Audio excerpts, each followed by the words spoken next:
Finally siku ya kwenda kujifungua mtoto wetu imefika.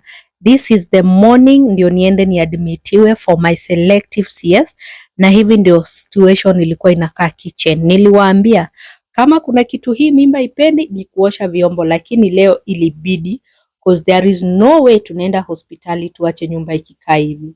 Hata kama ni aibu zingine wacha niepuke for the first time after 9 months. Sawa sawa. So hapa nilikuwa bado na hisi uzingizi, lakini nikavaa apron yangu, I'm ready for the work. And let me tell you, vyombo zenyewe zilikuwa kidogo, vyombo zenyewe zilikuwa mingi. Na watu wataniuliza, Shiko, what happened to your house manager? By the way, sikuwa kukua na niliamka saa 11. Unaona?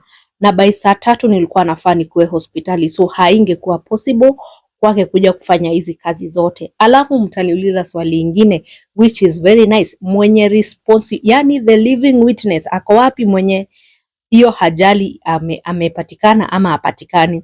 Wacha nikuambie, huyo ndio anafanya ile kazi mzito hata kuniliko. Anyway, so hapa mimi mood yangu ilikuwa tu kwa vyombo peke yake, cause kuna venye nilikuwa nasikia hiyo inaitwaje, sabuni ya vyombo ilikuwa inanukia vizuri, na that is the only thing that I can stand kwa hii nyumba. So mimi nilichagua vyombo. The easiest job in this house ni kuosha vyombo, kukula, kulala na kufanya nini? Kutumia choo. Anyway, so mimi nikasema leo, cause mimi nimeamua kukuwa a very good wife. Sawa sawa, mimi ni wife material. Tofauti yangu mimi na wife material ni texture ama smell. Inaitwaje? Spelling. Sawa, texture ya material. Mimi ni wife material, tofauti yangu na wife material ni texture ya material. So hapa nilikuwa nimeamua liwe liwalo, hizi vyombo lazima niache kama ziko safi. Na let me tell you, the angel of, anaitangwa je, the angel of motivation aliamuka na mimi akaniambia receive, na mimi nikafanya nini? Nika receive. So hapa nataka kuosha vyombo cause lazima niende hospitali nyumba ikiwa safi, na kitu kingine lazima nitoke pia kama nimepika breakfast, na siwezi pika breakfast kwa kitchen chafu. Yani hii ilikuwa na vyombo, lakini vyombo zikuwa mingi vile kama za last time. Anyway, so haka kanyanya nataka kukaeka hapo cause nitaka kula baadaye after nishamaliza kuosha hizi vyombo. Na let me tell you, mimi huwa sikuli before nioshe vyombo. Juu nikikula before nioshe vyombo sitaweza kuziosha. So that is the smell yenye nimewaambia imekuwa ikinukia vizuri. Lazima nioshe na hiyo sabuni cause tell me why hii mimba ilikuwa inapenda hiyo harufu.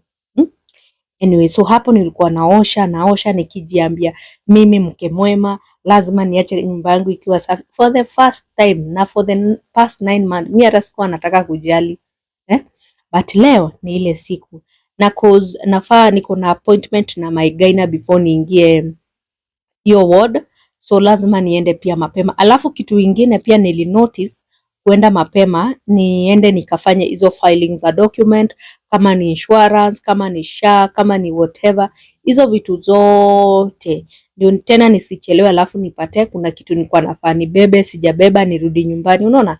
So that's why I had to go in mapema kidogo. So hapa nilikuwa tu najikaza nikijua mimi by the time nimalize hii video na nilikuwa najirecord na nilikuwa na motivation, alafu sikuwa nacheka.